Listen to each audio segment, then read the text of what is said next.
Part 2 అదిరిపోయింది. Part 2 అనేది చాలా గొప్పగా రేపు పార్ట్ 1లోకి వెళ్దాం. మీ గురించి చదివింది, విన్నది ఎట్లా ఉంటదంటే అదే. చాలా భయంకరంగా ఉంటది. అంటే నయీంకు దోస్తని, నయీంతో కలిసి ఎంతో మందిని చంపేశాడని, అమాయకులు అంటే లొంగిపోయిన వాళ్ళని చంపేశాడని, పసిపిల్లల్ని అపహరించేవాడని, డ్రగ్స్ సప్లై చేసేవాడు నయీంకని. అంటే ఇగ ఒక కథలు. ఒక అంటే ఇది ఉద్యమం పార్ట్ కాకుండా మీరు ఆహ్, లోపల ఉన్నది కాకుండా బయటకొచ్చాక ఇలాంటియన్నీ విన్నాను నేను. సో, మీ నోటి నుంచేమో మీరు చెప్పేది వింటే శ్రీరామచంద్రుడు, రాముడు మంచి బాలుల్లాగా అనిపిస్తుంది. ఇవన్నీ వింటే భయమేస్తుంది. దీంట్లో మేము ఏది స్వీకరించాలి? ఇవన్నీ కథనాలండి. కొంతమంది ఓకే. ఏందంటే సొసైటీలో అందరూ మనల్ని ఇష్టపడే వాళ్ళు ఉండరు. మనమంటే వ్యతిరేకంగా ఉన్న వాళ్ళు గూడా ఉంటారు. ఓకే. అంటే నేను ఒకప్పుడు ఉద్యమంలో పనిచేసినప్పుడు వందల రకాల తుపాకులు తయారు చేసి నేను అవును. పార్టీకిచ్చాను. దానివల్ల కొన్ని వేల మంది చనిపోయారు. అవును. తర్వాత ఆ ఉద్యమ టైంలో మేమంటే మా వ్యతిరేక శక్తులు గూడా చాలా ఉన్నాయి. ఓకే. సరెండర్ అయిన వాడిని గూడా ఇంకా మావోయిస్ట్‌గానే చూసేవాళ్ళు చాలామందున్నారు. రైట్. తర్వాత సొసైటీలో మనము మంచిగా బ్రతుకుతున్నామంటే దాన్ని ఆహ్వానించే వాళ్ళు గూడా సంఖ్య తక్కువుంది. ఓకే.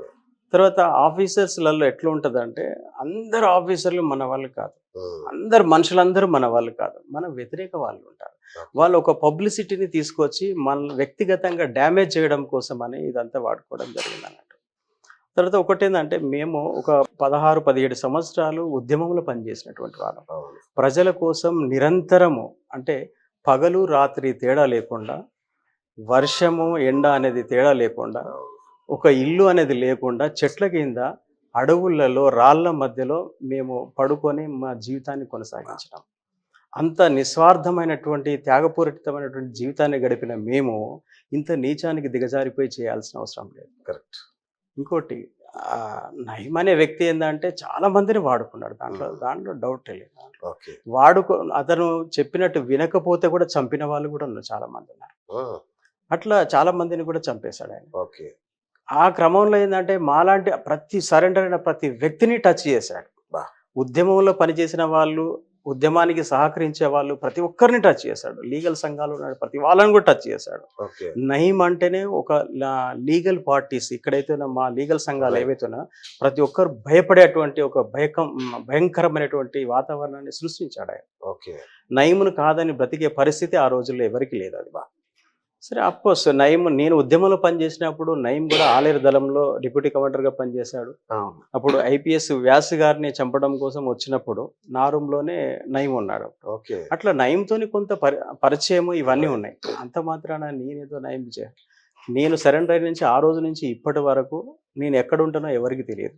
ఓకే. ఏం చేస్తున్నానో కూడా తెలియదు. ఓకే. అసలు టెక్మాద్ అనే పేరు కూడా ఎక్కడ నేను వాడుకోను నేను. హ్మ్. అటువంటిది ఇక నయీం లాంటి వాళ్ళతో కలిసి ఇట్లాంటివి చేశాడనేది అభూత కల్పన అది. అంటే నయీం డైరీలో ఎక్కువ సార్లుంది మీ పేరు. యెస్. ఒక్కటే అండి. నయీం ఆ డైరీలో ఏముందనేది ఇప్పటి వరకు ఎవరికీ తెలీదు. ఆ! ఉన్నదనే ఒక కల్పన తప్ప అచ్చా! వాస్తవానికి దాన్ని ఇప్పటి వరకు డిస్‌ప్లే చేయలేదు ఎక్కడ కూడా. ఓకే. ఎందుకంటే చాలామంది ఆ టైంలో కూడా నయీం డైరీని బహిరంగపరచాలి, దాంట్లో ఉన్న వాళ్ళందరినీ అరెస్ట్ చేయాలి ఇదని వచ్చారు. కానీ ఆ! ఎప్పుడు ఏ పేపర్‌లో వచ్చింది? ఎక్కడ వచ్చింది? అసలు ఎక్కడుంది అసలు? హ్మ్. నయీం డైరీ ఎక్కడుంది అసలు? నాలాంటి వాళ్ళు కొన్ని వందల మంది ఆయన కాంటాక్ట్‌లో ఉన్నట్టుగా ఆ రోజు రాశారు. కొంతమంది ఆ! Political leaders, of course. Officers వీళ్ళందరూ ఉన్నారు దాంట్లో. దాంట్లో ఒక ర్యాంక్ కలిగినటువంటి ఆఫీసర్‌లు కూడా దాంట్లో ఓకే. ఉన్నట్టుగా డైరీలో అప్పుడు కథనాలొచ్చినాయి. అవును.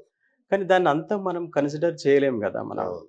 ఒకటేందంటే ఆ రోజున్న సామాజిక అంటే ఉద్యమం యొక్క ప్రభావం వల్ల నయీం అట్లా తయారయ్యాడే తప్ప గాని, నయీంకు వ్యక్తిగతమైనటువంటిది ఏముంటుంది? రైట్. అతన్ని అంటే ఒక వ్యక్తి ఇంత పెద్ద శక్తిగా మారాలంటే ఎనక ఏదో ఉండి నడిపిస్తే తప్ప ఎన్నో నడవదు. బలమైన శక్తులు నడపాలి. ఎందుకంటే అవును. నయీంలాగా సరెండర్ అయినోళ్ళు కొన్ని వందల వేల మంది ఉన్నారు. కరెక్ట్. అట్లా ఎవరు తయారు కాలేదు. అవును. ఎవరిని అట్లా మార్చుకోలేదు.